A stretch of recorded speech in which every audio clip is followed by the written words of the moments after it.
এই বছর আমি যত ধরনের গাছ, সবজির গাছ আমার বাগানে রোপণ করেছি, এর মধ্যে থেকে আমি যেই গাছটা থেকে সবথেকে বেশি সফলতা পেয়েছি এবং খুব কম সময়েই আমি সফলতা পেয়েছি আজকের এই ভিডিওতে, সেটাই আমি শেয়ার করব।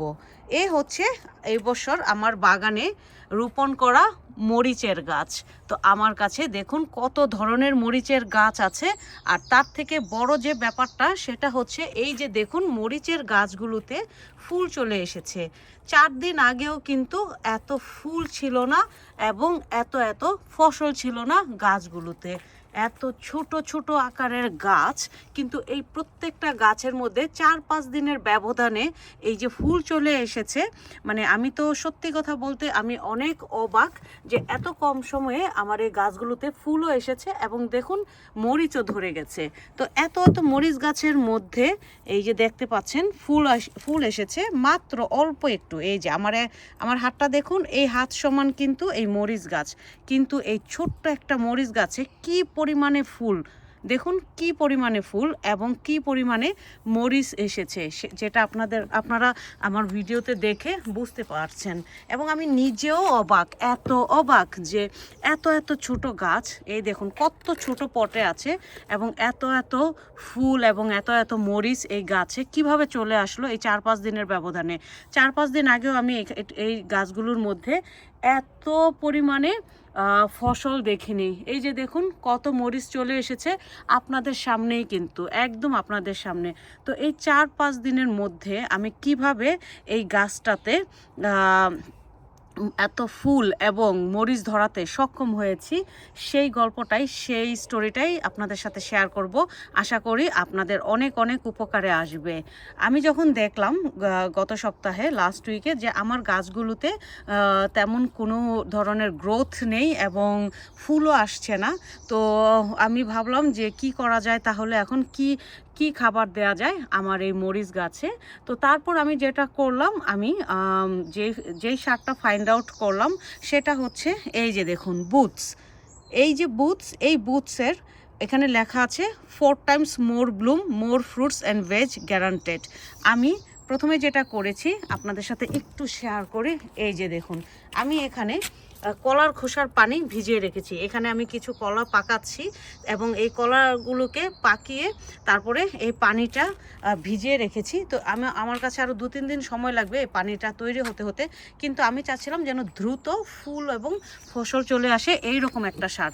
তারপর আমি পেয়ে যাই এই সারটা, যেটাতে লেখা আছে 4 times more blooms, মানে 4 গুণেরও বেশি আপনার গাছে মরিচ ধরবে।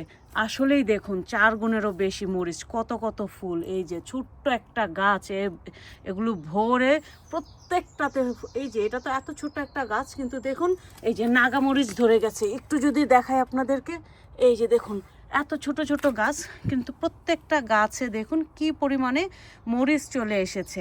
তাই আমি বলবো আপনারা যারা মরিচের গাছ রোপণ করতে চাচ্ছেন এবং খুব দ্রুত 4-5 দিনের ব্যবধানে অনেক মরিচ ধরাতে চাচ্ছেন, তাহলে এই সারটা ব্যবহার করুন। পানিতে গুলবেন, কিছুই না, পানিতে গুলে এই সারটা আপনারা মরিচ গাছের গোড়ায় দিবেন। এখন আপনারা বলতে পারেন যে কতদিন পর দেব, সব কিছু এটার এই দেখুন পিছনে ইনস্ট্রাকশান দেয়া আছে, আপনি কতটুকু ব্যবহার করতে পারবেন এবং কতদিন পর দিতে পারবেন। আমি কিন্তু প্রমোট করছি না, আমি জাস্ট এটা ব্যবহার করে সফলতা পেয়েছি, সেই সফলতার গল্পটাই আপনাদের সাথে শেয়ার করছি। এটা হচ্ছে পানিতে ব্যবহার করবেন, পানিতে গুলিয়ে পানির মধ্যে অল্প পরিমাণে দিয়ে গুলিয়ে আপনারা সপ্তাহে 2 বার ব্যবহার করবেন। আমি সপ্তাহে 2 দিন ব্যবহার করেছি, তাতেই দেখুন এই অবস্থা। তো আমি যখন দেখব যে গাছ ভরে ফসল আসা শুরু হয়ে গেছে, তখন আমি যেটা করব, সপ্তাহে হয়তো 1 দিন আমি এই সারটা ব্যবহার করব।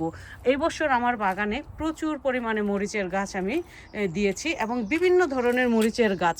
শুধু এই যে মরিচের গাছ লাইন ধরে দেখতে পাচ্ছেন এগুলোই না, কিন্তু একটু উপরে খেয়াল করলে দেখবেন এই যে দেখুন এখানেও কিন্তু অনেক মরিচের গাছ আছে। শুধু তাই নয়, চলুন আপনাদের সাথে আরেকটু আমার বাগানের মরিচ গাছের দেখাই। এই মরিচ গাছগুলো হচ্ছে একদম লাস্টের দিকে করা আমার মরিচের চারা ছোট ছোট পটে আছে। এখন আমি যেটা করব, এটা এই এই মরিচের গাছগুলোতে এখনো পর্যন্ত ওই সারটা দেওয়া শুরু হয়নি, যেহেতু গাছগুলো অনেক ছোট অবস্থায় আছে। তো আমি এই মরিচের গাছগুলোকে একটু বড় পটে ট্রান্সপ্লান্ট করে ওই সারটা দুদিন পরে ওই সারটা আমি দিয়ে দেব, এবং আমি জানি দুদিন পরে ওই সারটা দেওয়ার সাথে সাথেই আমার এই গাছগুলোতে ফুল চলে আসবে এবং ফসল ধরা শুরু করে দেবে। তো এখানে দুই একটা বড় পট আছে, কিন্তু গাছগুলো খুবই ছোট, কারণ এগুলো আমার রিসেন্ট চারা করা। বাট আমি এগুলো থেকে এই সামারেই প্রচুর পরিমাণে মরিচ ধরাবো, এবং আপনারা দেখলেন আমি কি সারটা ব্যবহার করি। তো এই সারটা দিয়েই এবছর আমার হবে বাগানের মরিচের বাম্পার ফলন। তো বন্ধুরা, এই ছিল আজকের ভিডিও। আশা করি ভিডিওটি ভালো লাগবে। যদি ভিডিওটি ভালো লেগে থাকে লাইক কমেন্ট করতে ভুলবেন না। আর পরবর্তীতে আরও সুন্দর সুন্দর ভিডিও আপনাদেরকে উপহার দেওয়ার চেষ্টা করব। আপনারা যারা নতুন বাগানে আছেন প্লিজ প্লিজ আমার চ্যানেলটা সাবস্ক্রাইব করে নেবেন। আশা করছি আপনাদের পরবর্তীতে সুন্দর সুন্দর টিপস পেতে কোনো রকম দেরি হবে না। আর হচ্ছে প্লিজ একটা করে লাইক দিয়ে যাবেন, তাহলে আমি উৎসাহ পাই আরও সুন্দর সুন্দর ভিডিও আপনাদেরকে উপহার দেওয়ার জন্য। সবাই ভালো থাকবেন, সুস্থ থাকবেন, ধন্যবাদ।